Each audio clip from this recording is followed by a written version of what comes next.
Hello नमस्कार साथियों। मैं महेश आपका स्वागत करता हूं आपके अपने YouTube चैनल श्री गोपाल ज्ञान में, जहां पर आपको यूपी बोर्ड की क्लासेस प्रोवाइड की जा रही थी।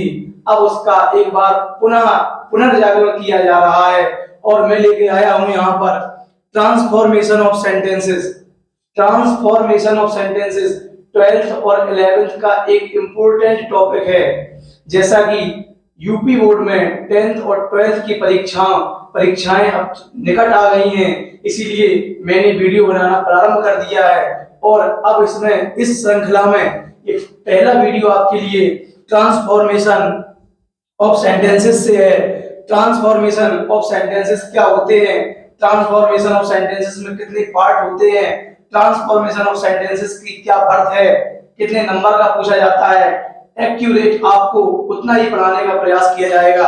जैसे कि लिखा है ट्रांसफॉर्मेशन ऑफ सेंटेंसेस, तो हमने यहाँ लिखा, जैसे कि आपके सामने एक शब्द लिखा है ट्रांसफॉर्मेशन, तो ट्रांसफॉर्मेशन को अगर हम देखें तो ट्रांसफॉर्मेशन जो है वो अपने आप में, ट्रांस का मतलब होता है चेंज, ट्रांस का मतलब होता है चेंज, और फॉर्म का मतलब होता है स्ट्रक्चर या रूप। तो ट्रांसफॉर्मेशन का हिंदी रूपांतरण होता है रूप परिवर्तित, रूप परिवर्तित कर देना। जैसे कि डेफिनेशन यहां लिखी है, changing the grammatical form of a sentence without changing it's meaning और सेंस। चेंजिंग मानी बदलना, द ग्रामेटिकल फॉर्म किसी भी सेंटेंस के ग्रामेटिकल फॉर्म, ग्रामेटिकल स्ट्रक्चर को बदलना ऑफ अ सेंटेंस, किसी भी सेंटेंस के, विदाउट चेंजिंग इट्स मीनिंग, मानी उसके, विदाउट मानी बिना, चेंजिंग मानी परिवर्तन के, इट्स मीनिंग, मीनिंग का मतलब होता है, इसी बात को आप नोट करेंगे, मीनिंग का मतलब होता है अर्थ, मीनिंग का मतलब होता है अर्थ, विदाउट चेंजिंग मीनिंग और सेंस, मानी अर्थ और भाव को बदले बिना किसी भी वाक्य के रूप परिवर्तन को हम ट्रांसफॉर्मेशन के नाम से जानते हैं। किसी भी वाक्य के अर्थ को बदले बिना हम रूप परिवर्तन करते हैं और इसी चीज को हम ट्रांसफॉर्मेशन के नाम से जानते हैं।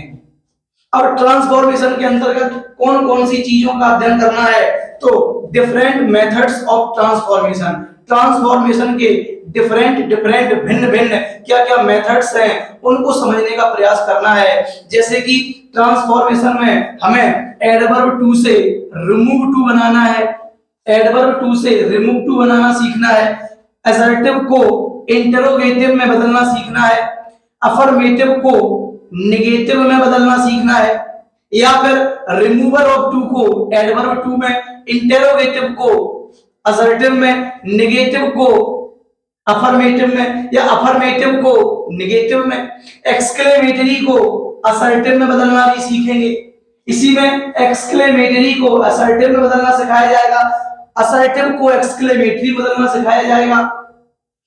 Interchange of degrees of comparison, interchange of degrees of comparison, degrees of comparison को बदलना भी सिखाया जाएगा। पॉजिटिव से कंपैरेटिव डिग्री में बदलना, कंपैरेटिव डिग्री से सुपरलेटिव डिग्री में बदलना, सुपरलेटिव डिग्री से फिर पॉजिटिव डिग्री में बदलना। इन सारी की सारी चीजों को हम क्रम से ऑर्डरली सीखने का प्रयास करेंगे।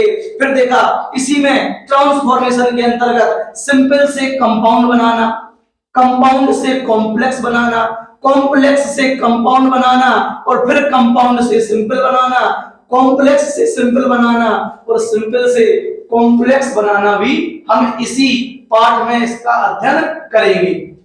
जैसे कि यहां लिखा है एडवर्ब टू, एडवर्ब टू में जैसे कि यहां पर लिखा हुआ है एक सवाल, I am too tired to work.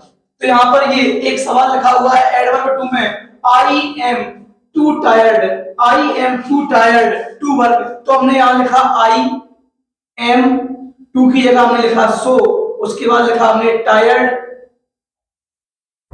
उसके बाद दैट क्लॉज जोड़ दी, दैट आई कांट वर्क। तो इस तरीके से इसे बदलना सीखेंगे कि किस तरीके से हम इस वाक्य को बदल रहे हैं। जैसे कि लिखा है मैन इज इमॉर्टल, हमसे कहा गया इसका इंटेरोगेटिव बनाओ। अब इंटेरोगेटिव तो हमने सीखा है कि इंटेरोगेटिव में हेल्पिंग वर्ब को आगे कर देते हैं, तो हमने यहां लिखा इज मैन मॉर्टल, इज मैन मॉर्टल, और लगा देंगे आखिरी पे क्वेश्चन मार्क। तो अब ये जो सेंटेंस आपके सामने लिखा है, क्या ये सही हो गया? तो ये सेंटेंस अभी गलत है, क्योंकि यहां पर अभी नॉट लिखा जाएगा। और नॉट क्यों लिखा जाएगा, इसी बात को तो समझना है कि नॉट क्यों लिखा जाएगा। क्योंकि हमने एक चीज सीखी है, विदाउट चेंजिंग इट्स मीनिंग, इसके भाव को बदले बिना। मैंने कहा कि मैन इज मॉर्टल, जो मनुष्य है वो मरणशील है। क्या मनुष्य मरणशील नहीं है? मनुष्य मरणशील है, मनुष्य मरणशील होता है। उसके बाद लिखा है ही इज हैप्पी, इसका नेगेटिव बनाना है। हमने सीखा है कि इसका नेगेटिव बना दो, he is not happy, he is not happy. वह प्रसन्न है, वह प्रसन्न नहीं है। तो बच्चे यहां तो मीनिंग बदल गया, यहां तो मीनिंग बदल गया पूरा। जबकि हमने क्या सीखा है ट्रांसफॉर्मेशन में, विदाउट चेंजिंग इट्स मीनिंग और सेंस, बिना किसी अर्थ और भाव के सेंटेंस के स्ट्रक्चर को बदल देना ही ट्रांसफॉर्मेशन कहलाता है। तो फिर यहाँ पर हम लोग एक बार फिर से, और हम यहाँ पर हैप्पी का एंटोनिम्स लगाएंगे और यहाँ लिख देंगे unhappy, he is not unhappy, वह अप्रसन्न नहीं है, वह नाखुश नहीं है। इसका मतलब है कि वह खुश है। उसके बाद नीचे एक्सक्लेमेटरी से असर्टिव बनाएंगे। अब एक्सक्लेमेटरी से असर्टिव कैसे बनता है? तो exclamatory, how beautiful Naina is, how beautiful Naina is. तो हमने नैना को यहां सब्जेक्ट बनाया, Naina is very beautiful, Naina is very beautiful. तो यहां पर इसका, इस सवाल का ये है उत्तर हमें प्राप्त हो गया, Naina is very beautiful, full stop. हमने एक्सक्लेमेटरी से यहां पर असर्टिव बना दिया। कैसे परिवर्तन किया, आने वाले वीडियोस में हम धीरे धीरे एक एक चीज का बहुत ही बारीकी से अध्ययन करने वाले हैं, बस आप जुड़े रहिए। तो यहां पर सुपरलेटिव डिग्री लिखी होगी। अब सुपरलेटिव डिग्री लिखी, Vimal is the best boy in the class, कि विमल जो है वो कक्षा का सर्वोत्तम बालक है, कक्षा का सर्वश्रेष्ठ बालक है, सबसे अच्छा बालक है। सुपरलेटिव डिग्री गुड की यहां पर बेस्ट लिखी हुई है, आर्टिकल द का प्रयोग किया गया है।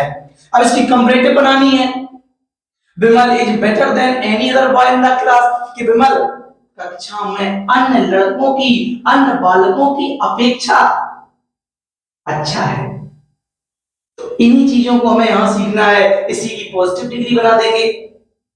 तो इसी प्रकार ट्रांसफॉर्मेशन ऑफ सेंटेंसेस में हम लोग धीरे धीरे करके एक एक वीडियो में सीखते चले जाएंगे। पहले हमने इसकी डेफिनेशन समझी कि changing the grammatical form of a sentence without changing it's meaning और सेंस, कि किसी भी ग्रामेटिकल फॉर्म को बदलना, किसी भी ग्रामेटिकल फॉर्म को बदलना, एक वाक्य की, एक सेंटेंस की, विदाउट चेंजिंग इट्स मीनिंग, बिना किसी अर्थ को परिवर्तित किए हुए। और इन इतनी चीजों का हमने अध्ययन किया कि एडवर्ब टू से रिमूव टू, रिमूव टू से एडवर्ब टू, इन चीजों को मैं पहले ही आपको डिस्क्राइब कर चुका हूं। तो इन चीजों को हम अध्ययन करेंगे धीरे धीरे अगले वीडियोस में, तो समझने का प्रयास करें। अब इस वीडियो को यहीं पर समाप्त करते हैं और अगले वीडियो में इन सारी बातों को रिटेन करने का प्रयास करेंगे। अगर आपको ये वीडियो अच्छा लगा हो तो चैनल को सब्सक्राइब करें, वीडियो को लाइक करें और इसे अधिक से अधिक शेयर कर दें, जिससे कि उन बच्चों की मदद हो सके जो इस